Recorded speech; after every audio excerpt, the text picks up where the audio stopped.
1947 সালে ভারত স্বাধীন হয়। ভারতের প্রথম প্রধানমন্ত্রী হন জওহরলাল নেহেরু।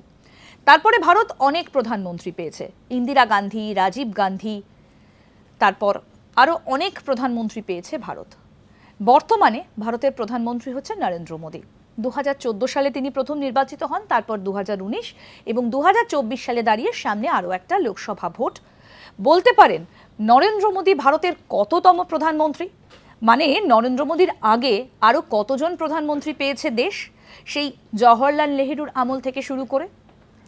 হিসেব করে দেখতে গেলে নরেন্দ্র মোদী হচ্ছেন ভারতের 14তম প্রধানমন্ত্রী।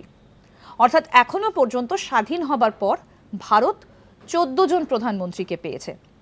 2014 সালে প্রথমবার প্রধানমন্ত্রী নির্বাচিত হন নরেন্দ্র মোদী। 2019-এও তিনি নির্বাচিত হন এবং 2024 সালে আরও একটা লোকসভা ভোট রয়েছে, সেই ভোটের মুখে দাঁড়িয়ে রয়েছে আমরা। আর মোদী হচ্ছেন দেশের 14তম প্রধানমন্ত্রী। এরকম আরও অনেক অজানা আপডেট পেতে দেখতে থাকুন আজ তাক বাংলার ইউটিউব চ্যানেল।